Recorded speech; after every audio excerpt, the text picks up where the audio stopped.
Welcome to Territory Talk, presented by Rex Cut Abrasives, where real salespeople have real sales conversations. I'm your host, Matt Desrosiers. And I'm your co-host, Jonathan Costa. And let's talk territory.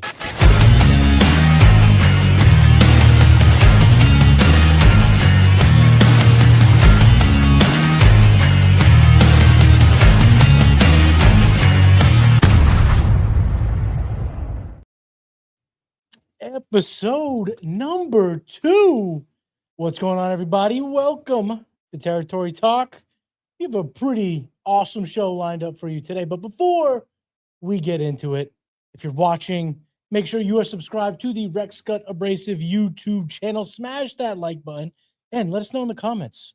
What is the most important quality a successful salesperson has to have? Ooh. That's the comment of the week. It's a good one. I like it. It's pretty good, right? Not bad. And if you're listening, whether it be Spotify, Apple Pods, wherever you're listening to your podcast, make sure you are subscribed to Territory Talk, rate and review, get all that good stuff. We need the accolades. Get this podcast going. Now, let's get into the episode. You may notice, no guest today. No guess. Episode 2, no guest. We had a great guest in the first episode. Guess is the hat. Guess is the hat. Merch. Oh, technically a throwback. That's a throwback. New logo, throwback logo. But today we're doing a little 5v5 battle. I've made 5 questions. I'm going to ask Jonathan. Jonathan's made 5 questions. He's going to ask me.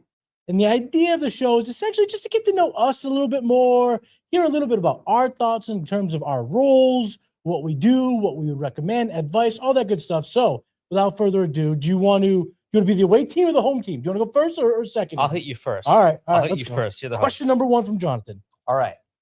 You worked at Rescut for like 15 years. Mm-hmm. You started on the factory floor from the bottom up. How has that experience helped you become a better salesperson for Rexcut and a better salesperson in general? So for Rexcut especially, I've been tremendously blessed to start at the base. So I have been very, very lucky to learn the product at the manufacturing level.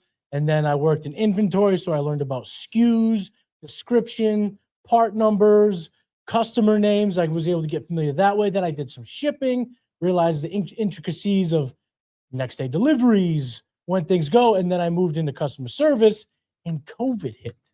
So what was supposed to be a brief stay on my way to the sales team became a 2-year process where I was able to talk to customers, ask a million bajillion questions to our awesome customer service team, to the sales guys. I was able to learn and build block by block from the base. So that is how it's helped me here at Rexcut. And of course, as a sales guy, I can say, I know how these things are made.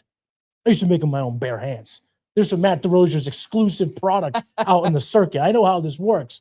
But in terms of a sales team, like, I don't know if it would help me sell other things other than it would make me realize the importance of knowing the step before sales. Knowing the process. Knowing the process and having an idea of what goes into the product before it gets to step 2 and 3 and 4 and 5. So I guess that would be how I would apply this if I were to ever work somewhere else, which I'm not. Rexcut all day long.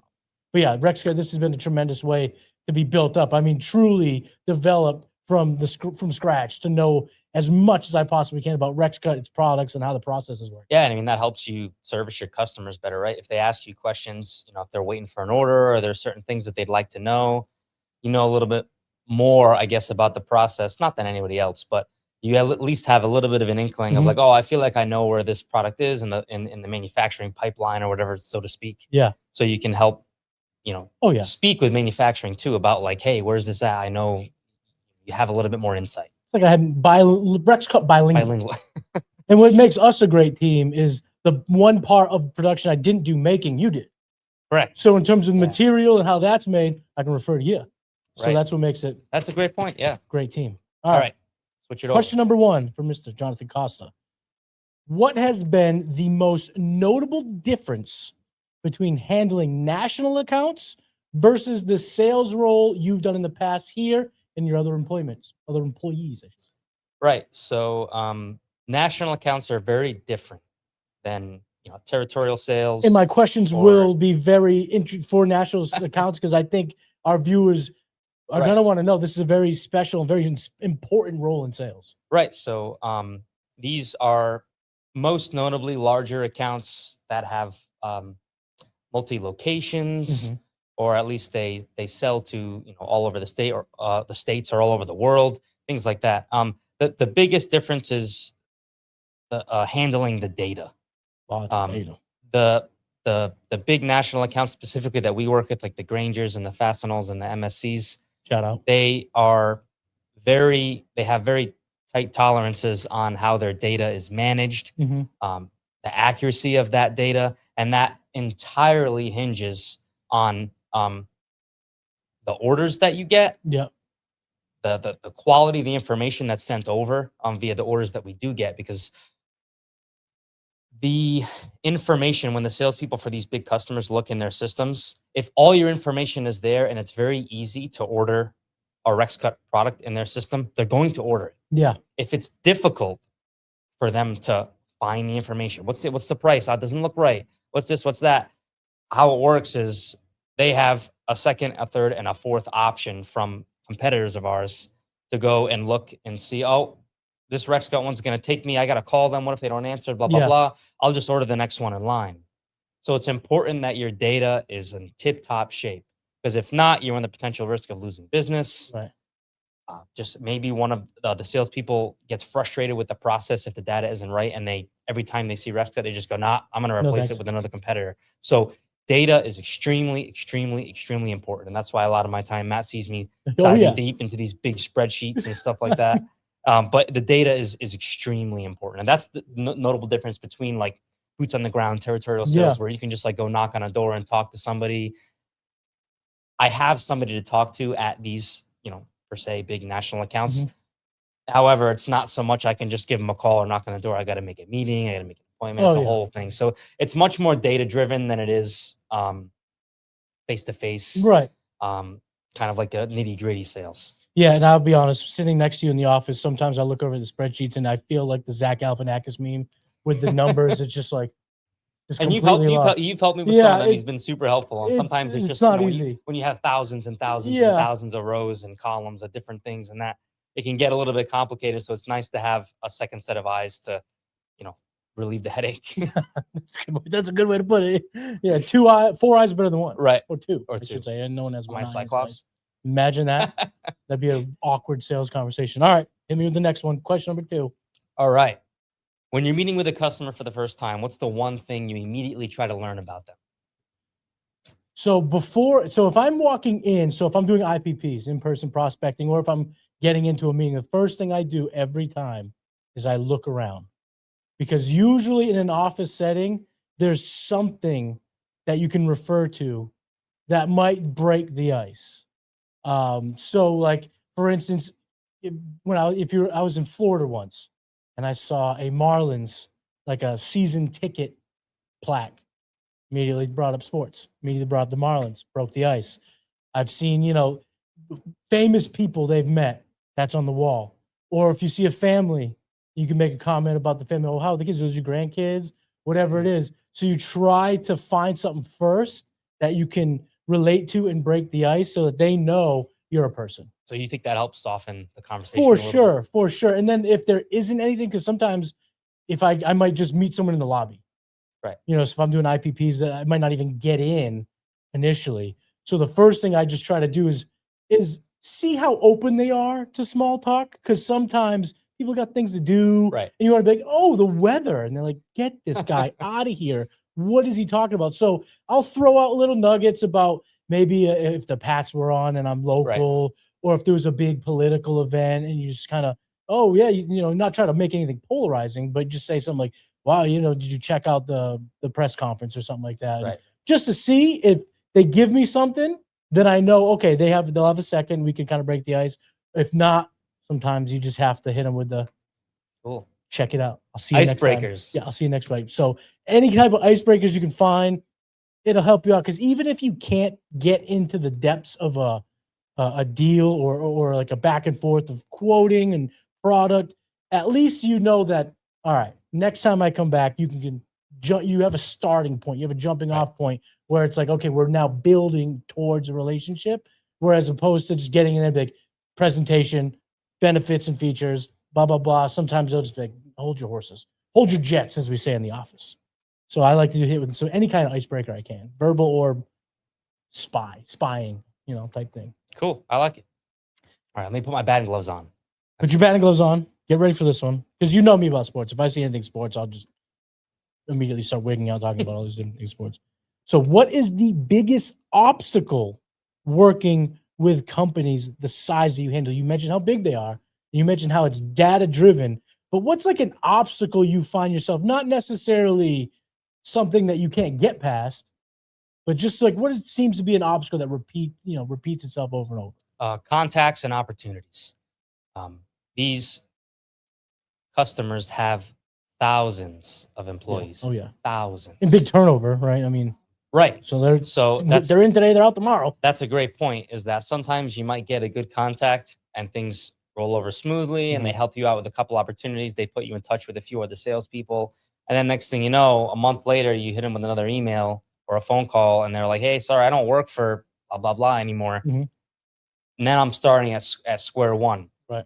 To piggyback off that, that's why it's important to keep a good record of your contacts and what they do, Yeah. what their responsibilities are. So that way, if one does leave, then at least you might have another one in your back pocket that you could say, all right, I'll call this person because I know they're at the same location or they're in the same state.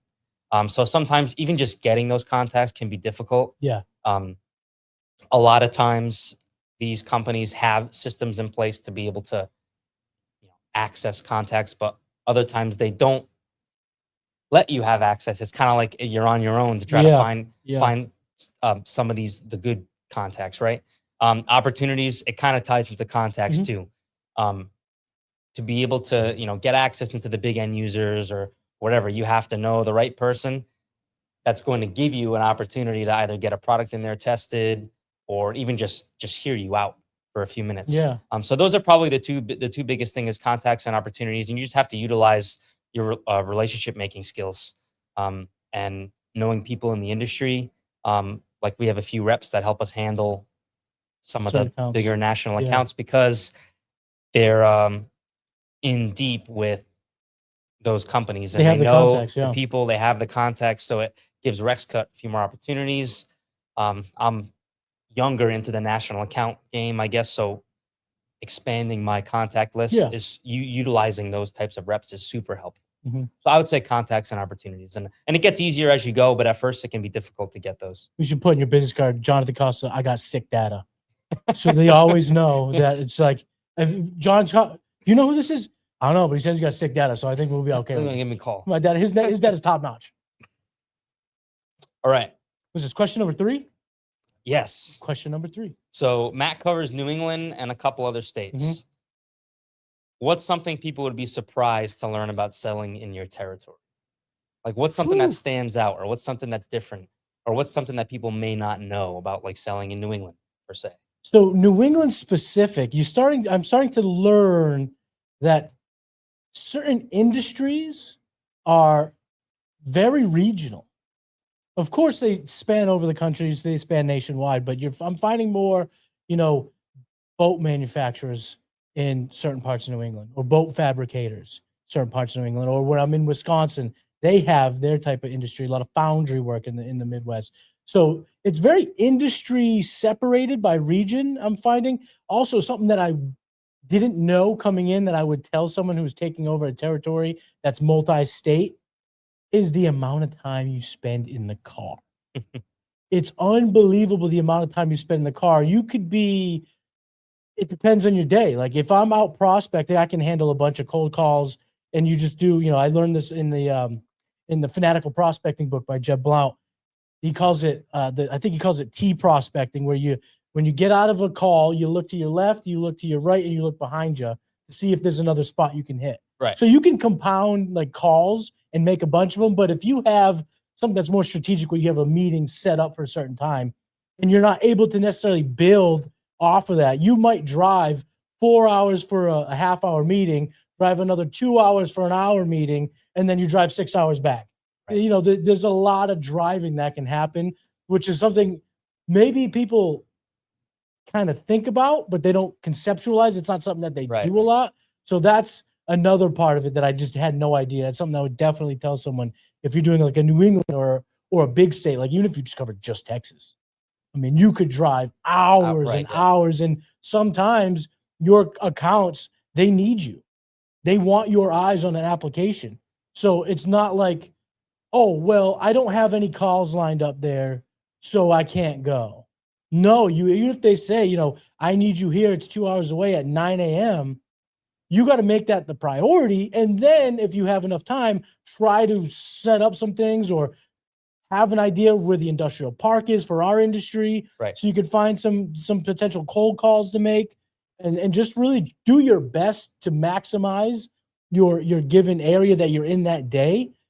So that's like a tip I guess I would give if you had a big state. But something I didn't know coming in was how regionalized some of the industries are and how much time you're in the car. A lot of podcasts. Right. Let's do a lot of podcasts. I think too is I've done some calls with you around in Connecticut Oh, yeah. and some in Mass, and you would be surprised at how much industry is like in each individualized Yeah. state, and what, like, Connecticut I know has a lot more aerospace companies Mhm. that we've worked Oh, with yeah. in the past. You'd be surprised what's where. Like, Oh, my Lance, it's so true. It's weird because you think like the state that you live in. We both grew up in Massachusetts. Mhm. You never think that like, oh, so and so is here, or this company is Yeah. here, or this company does this here.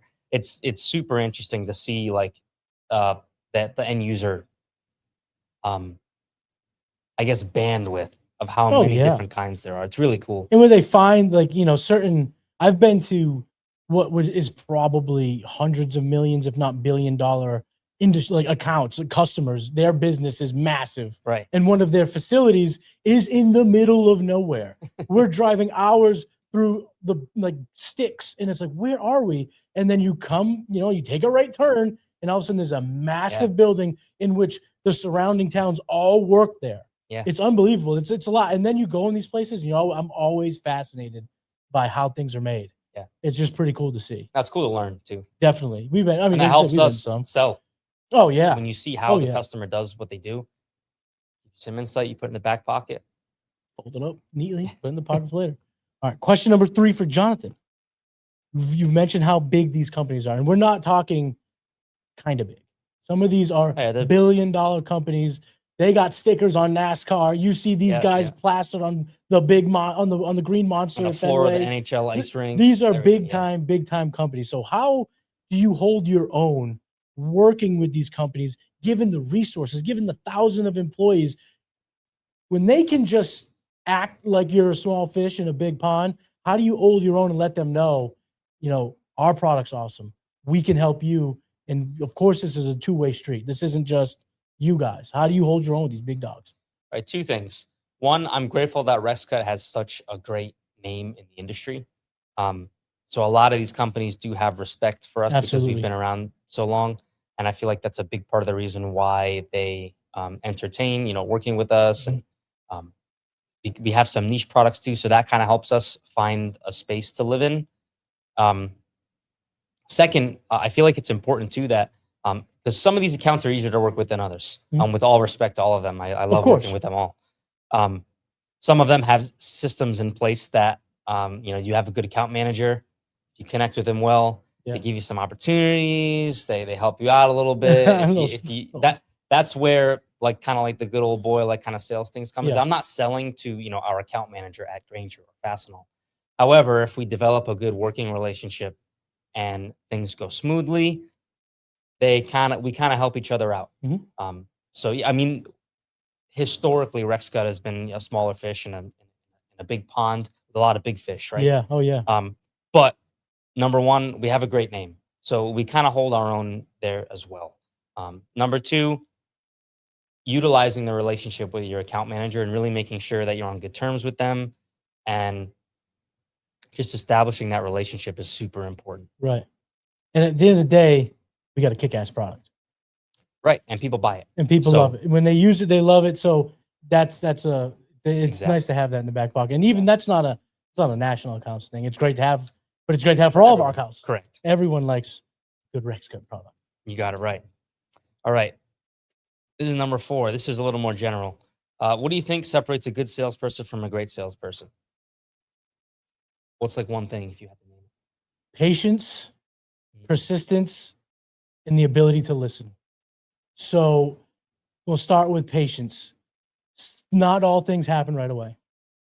So the good salespeople are what we talked about with Nick. They're the ABCers. Always be closing. They have the bravado. They always walk around with the Conor McGregor strut, right? Right. But they don't always have patience in getting a deal done. They don't always have patience hearing someone out because sometimes you might have a perfect alignment of product and process, but their buying cycle is off, or it's the end of the quarter and they don't want to add inventory, or it's the end of the year and they don't want the overhead Sometimes because they get timing inventory. just isn't Sometimes timing right. just isn't And there. has nothing to do with Sometimes you. they might have to cycle through thousands of pieces of what they have before they can entertain. So you have to be patient. And with the patience comes persistence. Follow up, follow up, follow up. I heard this quote once, and I love it. It's my background on my screen. In God we trust, everyone else we follow up on. So you got to be persistent. And with that patience comes checking in. But don't be a haunt. Yeah. And people know how to do that. You have good, if you're in sales, you have good social skills. You understand. You don't, everyone's been at the retail store. You need help, sir? I'm just looking. If they come back to you, it's immediate. Your blood instantly gets on fire. Like, Yeah. I said, I'm just looking. I'm good. So you got to be persistent. You got to know when to back off. So that's the persistence. And then after with those two, I even lost my train of thought. What was the third thing I said? Rewind. Yeah, let's rewind this. Yeah, rewind the clock here. Patience, persistence. I should have said something that starts with a P. Listening is what I meant to say. There you go. What I was thinking of in a third P. And this is how my brain works. It just runs away. You'll know this if you tune in. Of course, subscribe. You want to watch those. But it comes patience, persistence, and listening, which is kind of the partnering of the two. Because we've learned and you'll hear from the sales trainer in our next episode, the importance of listening. And studies show that good salespeople listen 40 to 50% of the time. Great salespeople listen 60% or more when it comes to the conversation. That's how you learn about their pain points. That's how you learn about what pressure they're under, what type of atmosphere they're in, what their purchasing background, their portfolio looks like. All of that comes from listening, like genuine listening, not just yep, no, actually listening, gathering the information, and then being able to use that information, bring that information up when you're being persistent, when you're being patient. I'm super excited for that next episode. Make sure you tune in.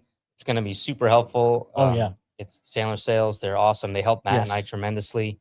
Even the little bit of time that we did get to work with them. So make sure you tune in to episode 3. Dynamite guest coming up. Question number 4. Let's do it. Don't name names or companies because we love all of our customers. But what is the most frustrating aspect of dealing with such big accounts? Not the obstacles, because this might just be something that's a personal frustration. This might be something that is totally fine. It's totally above board, but it's just something that you're like, man, I really wish I could just snap my fingers and this wasn't the case. What's something that kind of frustrates you about handling the national accounts?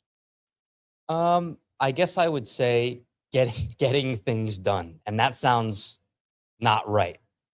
It's moreover, these companies, they have so many customers and suppliers, I should say, to deal with. Yeah. And they do have, a lot of them have good systems and they're all divvied up by account managers and things like that. Yeah. To get small things done, like changing part numbers and we have a problem with ordering when to get those things to happen, unfortunately, they take such a massive undertaking to get something that seems so simple to us done. To them is like a whole different thing. Like for example, old SKUs that are discontinued.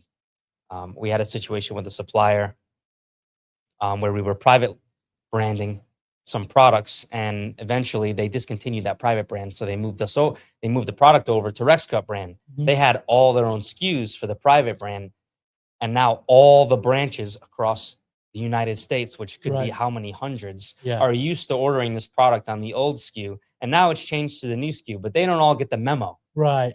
So they keep ordering with the old SKU, and then we have to change the SKU here. Little things like that, getting them to change those things, they're much more difficult to do sometimes for them than it is for us.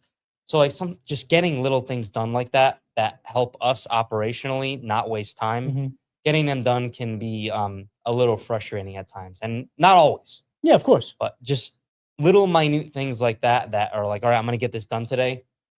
It doesn't get done today. It's a week, two Yeah. weeks, 3 weeks down the line, and then it finally gets done. You're like, oh, great, all right, now I can move on to the next thing. Yeah. It's just those little minutia changes that Yeah. get annoying. Which is completely understandable. It's not that it's wrong. It's just sometimes you can get to an account where the level of operation is operator, customer service, yeah. purchaser, and that's all your decision makers. You might have to need a specialist, go to a regional, go to a thing, and a thing. It's the corporate. It's corporate. Instead of calling up your sales guy from your account saying, Yeah. hey, I need to talk to your accounting team, or you talk. This is a whole, you might Right. talk to 10, 12 different people before you get to the person that can actually make the changes. Yeah. Yeah. Understandable. All right. 5th question. This one's a little more fun. I have a couple more fun questions. I have a fun one for you too. But stick around for the bonus. After 15 years with the same company, what makes you excited every day coming to work? So first and foremost, and I'm not just saying this because the logo is right behind me, but Rexca is as much of a family atmosphere as I've ever been a part of, in terms of the amount of people that we work with, who we work with, and the ability to chit chat and get to know people and all that stuff is great. So that's how what's kept me around for 15 years. But what gets me excited day to day is being in sales now, because it's just you're always chasing the next PO. You're always trying to find the next account. You're always looking for prospects and trying to fill the pipeline. And you're always trying to see that number go up. Because at the end of the day, sales is always, it's the most measured profession outside of sports, in my opinion. It really comes down to the brass tacks of your stats. Right. And I, as being a big sports fan, love seeing wins and losses. I love learning from my losses. I love celebrating wins. And every day, if you're not constantly hungry, constantly chasing that next, whatever it is, that next deal to close, that next prospect to find, that next cycle of pipeline to fill, it makes it so like you have to do that, or else you're gonna see a lot more L's than W's. And if you're in sales, you love them W's. You like Jameis Winston, right. Them W's. So I'm always excited to just chase whatever it is. And that gets you up in the morning. That's what gets you excited. And the more you get into it, it's like the more like it's weird. Maybe this is a little off topic, but the more into sales I've gotten, the more I've cared about, my health. The more I've cared about getting up to go to the gym, the more I've cared about my morning routine.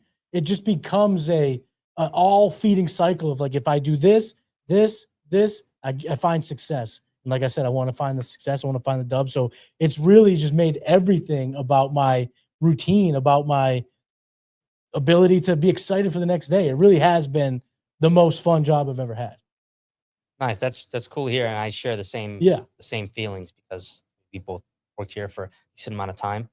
And I mean, I work with Matt all the time on projects and just day to day. Yeah. This isn't a promo ad for Rexca, even though I'm happy to do it. Every day is different. Yeah. It's never the same. And that's what's refreshing about coming to work every day, is that every day you never know what's coming next. Mm-hmm. And that's fun. I've had 2 other corporate jobs that were very I don't want to say small, but divided.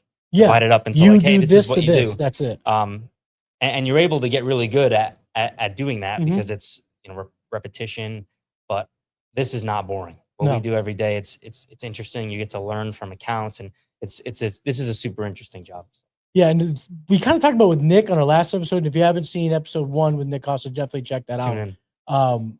But he's an entrepreneur on top of being a salesman.